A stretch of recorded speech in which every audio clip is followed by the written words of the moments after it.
Oi, oi, gente, tudo bem com vocês? Hoje a gente tá fazendo aqui um podcast porque fica mais fácil. Meu digníssimo esposo, Márcio Henrique, é com quem nós vamos falar hoje.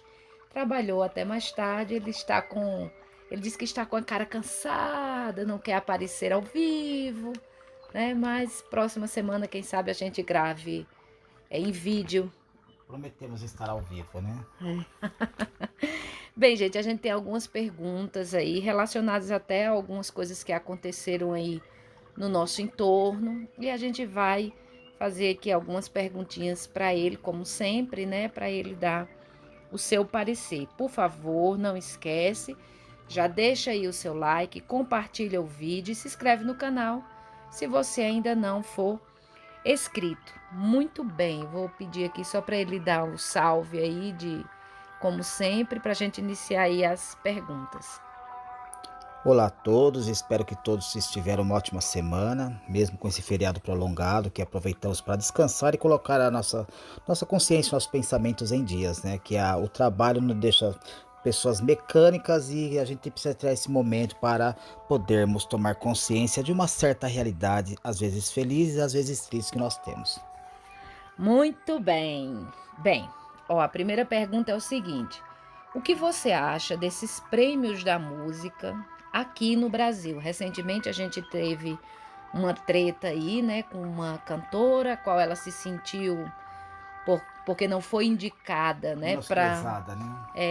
ela não foi indicada para artista, a música, não, perdão, Cantora, né? cantora do ano, e achou que não, porque ela tinha talento demais, as músicas dela, ela tinha não sei quantos views, não sei quanto isso, e aí foi, falou e embora que depois quem estava realizando, né, o prêmio voltou atrás e deu, inclusive, até a própria Marília Mendonça, que infelizmente a gente Veio a vai. falecer na última É, sexta-feira. e apesar de não da gente não curtir o sertanejo e tal, mas eu particularmente conhecia, é óbvio que quem conhecia a Marília Mendonça, Sim, né? não é na questão da gente dizer que nós, né, não curtir, é que assim, não é o estilo que nós ouvimos, né? Não Porque o curto. sertanejo em si existe muita coisa boa, né? Na Ah, boa sim. música, com bons compositores. O Almir Eu, Sater é um, eu curto o isso, Almir eu Sater. não digo que ela seria uma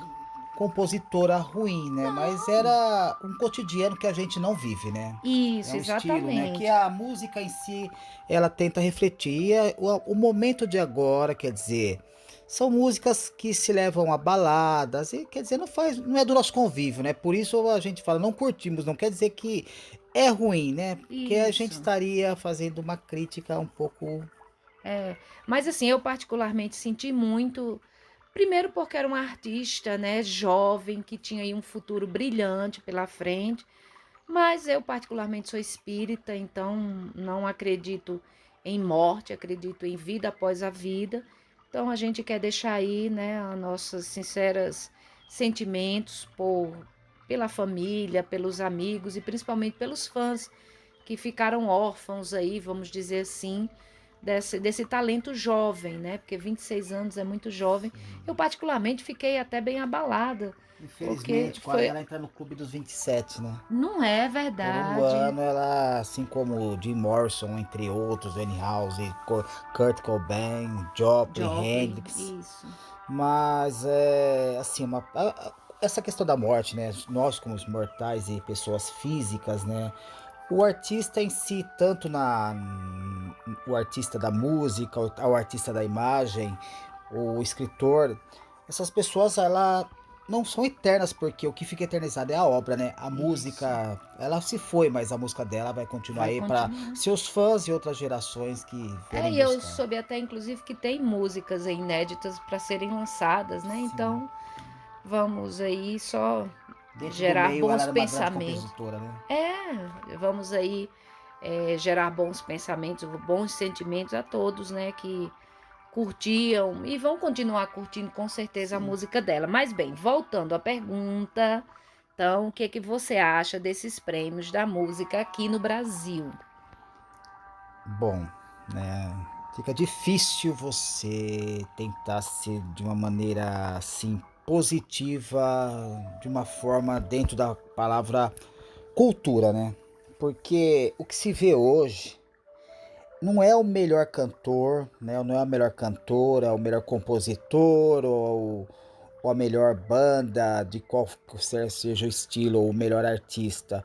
O que se vê muito hoje é a mídia, né? A imagem que está na internet, a imagem que está nos streams, né? E nas outras coisas musicais virtuais. no mercado. É, virtuais que se levam ao mercado. E nós aqui, como a gente discute muito, né, isso aí, eu e minha esposa, a gente fala muito dessa questão do que realmente, né, é que é a música, que é a arte.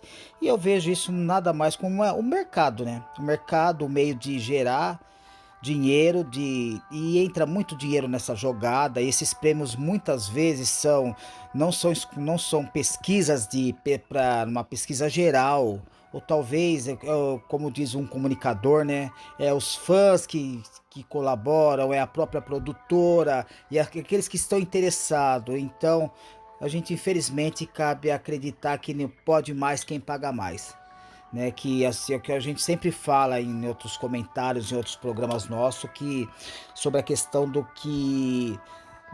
da música, do fast food, do comércio, né? Porque se a gente garimpar mesmo Brasil afora, norte, sul, leste, oeste, em todas as regiões, existe um forte, não mercado, mas existem fortes expressões de novos músicos, novos cantores que estão partindo para o produto independente, porque é onde ele pode mostrar o que ele realmente quer fazer e não uma coisa que eu quero vender. É que na maioria das vezes é o mercado quem determina o que ele tem que Sim, cantar. Às vezes são letras muito pobres, melodias também muito pobres. Então, eu entendo o que é que você não é quis dizer. hoje, né? É, sempre teve, A gente né? volta nos anos 90. Eu, principalmente, que gosto do rock, suas vertentes, desde do rock clássico até o mais agressivo, a gente via muito isso nos anos 90, quando as revistas, né? Todo ano você via lá Iron Maiden como a melhor banda, né? E nem sempre os discos eram bons. E a gente acabava pensando, pô, isso deve ser coisa da gravadora, porque todo ano são os melhores, não menosprezando o trabalho do artista, mas você sabe que sempre tem alguém superando e fazendo algo melhor ou tão bom quanto. E as próprias gravadoras, né, os próprios estilos, que eram estilos mais conservadores no sentido feito para o público, né, específico, com essas gravadoras viram nicho de mercado naquilo e acabou destruindo muitos estilos musicais. Muito bem. A gente agora vai passar para a segunda pergunta, mudar um pouquinho aqui para sair. E vai ser com muita tristeza, porque quando eu vi uma criança, né? Porque a gente acompanhou, acho que umas 2 semanas aí atrás, um menininho de 9 anos tendo que vir a público pedir desculpas porque havia recebido do goleiro do outro time, não do time dele, e a torcida, gente, se revoltou. Eu fiquei pensando, mas que mundo a gente tá, né? Porque na verdade o menino deu uma lição de civilidade, de respeito O ao adversário, esporte. né? É, porque assim, como entender isso? Porque o futebol é um esporte que revela talentos. E a máxima do esporte, assim como a arte, é acender sonhos e unir povos. Qual a sua análise sobre esse fato tão triste? Infelizmente, a sociedade ela vem partindo para como o ismo, né? O ismo é o que a gente fala que leva ao fanatismo, né? E o fanatismo ele se torna algo agressivo, né? E a gente não é só no esporte, não. A gente tá vendo isso em opiniões políticas, né? E opiniões religiosas, né? Quer dizer, a pessoa que não segue tal religião, ela em vez dela ter um comportamento de respeito à religião do próximo, acaba sendo radical em querer defender a ela a unhas e dentes. E assim está acontecendo com o esporte, em vez de se tornar arena esportiva, onde os times jogam e que vença o melhor e que seja respeito e tenha um respeito ao adversário diante do que é o esporte, se tornaram arenas e campos de guerra, né? E principalmente a que ponto chegamos de pessoas maduras, né, atacar uma criança que o pai e eles mesmos receberam ameaça de morte da torcida. É um absurdo, porque um menininho de 9 anos, né, tendo todo aquele afã de torcida e tudo, tendo que passar por isso, como que fica a cabeça dessa criança depois? E sem falar, gente, que é bom que se diga, isso é uma minoria, mas é uma minoria barulhenta que incomoda muito e que realmente mete medo, porque eles chegam às vias de fato. A gente acompanhou aí, não só aqui no Brasil, mas também, né, tem os hooligans, Da né, Inglaterra. na Inglaterra, que até onde se sabe foi mais ou menos, vamos dizer assim, domesticados, né, lá. Isso, Agora eles aqui, tão violento infelizmente, quanto os nossos, né? E a torcida organizada, ela cria essa rivalidade que às vezes dá a impressão, aliás, que eles não estão nem ali disputando ou torcendo para o seu time. Já vira uma disputa de que hoje iremos bater em vocês e sairemos vitoriosos. Essa criança, ela deu um exemplo. Ela deu um exemplo muito maravilhoso. Que o que seria interessante após o fim de um campeonato ou até de um mas se jogo, trocam as né? camisas os próprios Essa questão jogadores, né? do respeito, né? Dessa questão em prol do esporte. E até o técnico do outro time veio fazer Isso.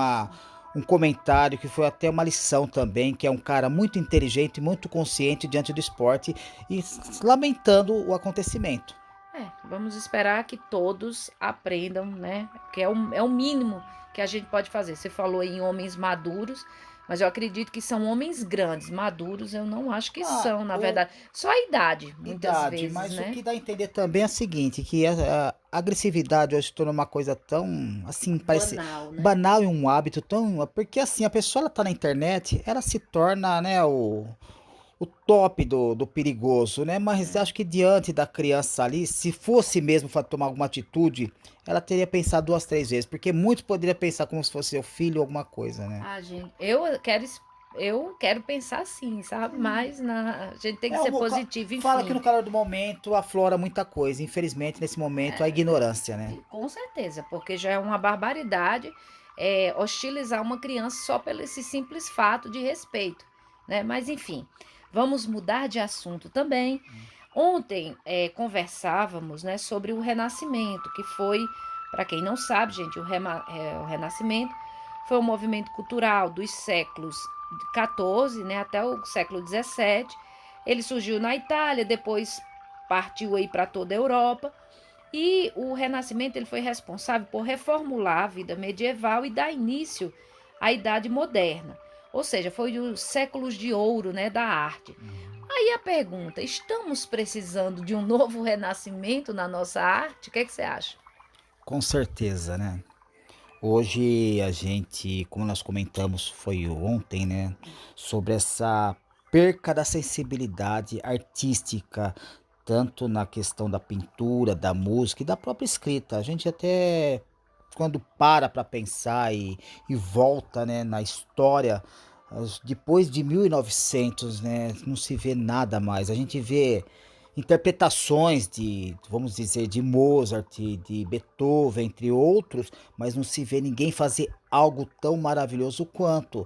Então, e outra, depois que a arte se tornou algo comercial, assim como a gente já estava falando do próprio esporte, né? Tudo que se tornou comércio e vendável, a preocupação em vender aquilo acabou perdendo a essência. É como você criar um produto que você está preocupado mais em vender do que a preocupação qual é o efeito daquele produto no seu cliente. E é triste porque a gente vê uma decadência, a decadência da arte. A culpa também é a mudança, né, da sociedade pós-revolução industrial, né? Porque existe um contato maior na época, na era medieval, que o homem tinha um contato maior com a natureza, um contato maior com o poder maior com as coisas divinas. Então, após a Revolução Industrial, quando o homem necessitou trabalhar, que até nós comentamos sobre a questão do próprio Van Gogh, que através de não só Van Gogh, como alguns outros pintores que tinham profissões, a visão e o que eles expressavam em suas artes já causava um pouco da ofuscação da sensibilidade, né? Tanto que Van Gogh trabalhou em minério de carvão e a gente vê um pouco dessa escuridão lentidão em suas obras. A gente até falando sobre a questão do antes da Revolução Industrial, que a gente via também a questão do barroco, né? Que eu cito muito de Paul Rubens, que é como se aos quadros dele nós pudéssemos tocar na pele daqueles anjos, daquelas pessoas. Infelizmente a gente vê essa coisa muito mecanizada da arte hoje, aquela coisa muito crua e direta, né? Sem uma questão de expressão de sentimento. É, ai, ai. Enfim, gente, vamos partir aqui para não ficar muito grande o áudio, né? O vídeo, o áudio. Para a última pergunta. Domingo, gente, nós fomos assistir aquele filme Eternos, né? E, gente, ai, vocês já viram, né? Putz, foi uma decepção. Já há algum tempo que a gente vem indo ao cinema, quando reabriu, assistir. Também nós fomos assistir o Duna, que, nossa, foi pior do que o dos Eternos. Então eu perguntaria o que está acontecendo com a sétima arte? Porque assim, faz tempo que a gente, pelo menos assim, a gente não assiste um filme tão bom quanto antes, né? Hoje eu estava revendo aí alguns filmes com Gilmar, ela estava me perguntando, diz uns filmes bons, uns atores, aí eu disse, tem um Clint Eastwood, ela, não, eu falei, nossa, você não sabe o que você está dizendo, aí eu disse, pesquisa, ela foi ver Gran Torino, sabe, A Menina de Ouro, nossa, filmes assim épicos, maravilhosos, que a gente infelizmente parece que se tem, não é divulgado, não tá ali nos streams, são coisas muito, sabe, enlatadas. Eu não sei o que tá acontecendo, mas principalmente os filmes hollywoodianos estão de uma decadência terrível. Eles mesmos colocaram, criaram e criou o auge do cinema e eles mesmos estão colocando o cinema. Eu não digo na decadência, a gente fala pelo momento, mas se nós analisarmos desde o início do cinema até hoje, ou em toda a questão, a própria, já a gente falou há pouco sobre a arte, a tecnologia deixou a criatividade um pouco preguiçosa, né? E além dessa preguiçosa, essa questão do capitalismo, que hoje tudo tem que se vender. Não basta ser bom, tem que vender muito. E esse que a gente assistiu aos Eternos, né? Ele vem de um HQ, né? Ele vem do HQ da Marvel eu acho que pra quê? Quer dizer, um filme não dá pra ser feito apenas para um público dirigido. O cinema ele tem aquela coisa de popularizar o filme, né? Precisa ser feito para assim, para todos. Não dá pra você, porque às vezes se você pegar uma saga e contar pra quem não acompanha, acaba não entendendo nada. Mas a gente fala muito do passado porque tinha aquela, a gente pega mesmo uma animação, Branca de Neve. Ela começou a ser produzida em 1938, né? Aí você pega tudo, é uma quase tridimensão, coisa que a tecnologia hoje, cito muito também Fantasia, de Walt Isso. Disney, Fantasia de 1940. Ali, quando foi lançado, houve até uma crítica por causa da música, que era música clássica, tudo. E 60 anos depois, Fantasia 2000, vocês peguem, tentam comparar uma coisa feita à mão e uma coisa feita com pura tecnologia, sem nenhuma sensibilidade. Então, o que está faltando é assim, essa preocupação, né? A preocupação de que de impactar de uma forma de sentimento, né? De você não importa se você está assistindo um desenho, que os desenhos, apesar dos pesares, está sendo muito melhor que muitos Ó, filmes. a Pixar dá aula Entendeu? nisso, né? Porque a animação ela já te dá uma maior liberdade. Agora o filme ele depende muito de efeitos especiais. A Duna, ela é um livro, é uma trilogia. E dificilmente você consegue pegar alguma trilogia que foi transformada em filme que ficou bom. Falam muito do Senhor dos Anéis. Eu li os 3 livros do Senhor dos Anéis e não consigo assistir o filme, porque quando você lê, você traz aquele mundo na sua visão, na Não, sua. mas a crítica, e eu acho que muita gente até diz que eu particularmente não assisti Uhum. um só, Senhor dos Anéis, que foi o primeiro, não assisti o restante, mas já é mais positivo, né? É mais antigo.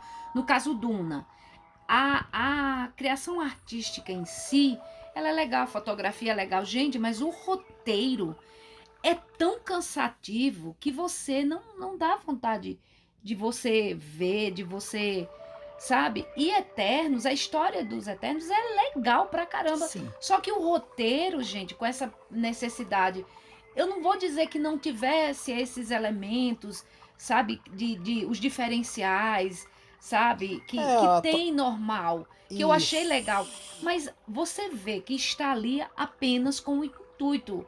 Vamos dizer assim, essa palavra que todo mundo usa, lacração. É a Ficou uma coisa preocupação de se chata. colocar ideologia, né? De coisa onde não Isso. existe. Quer dizer, não existiu, por que que vai colocar agora? Então acaba você tá produzindo um filme sobre os Eternos ou você tá usando os Eternos para produzir uma ideologia.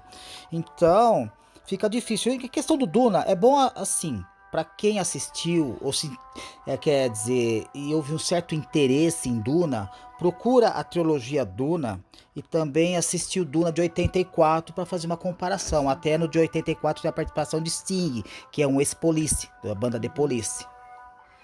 Muito bem, gente. A gente vai terminando, porque senão vai ficar muito grande esse áudio, vídeo.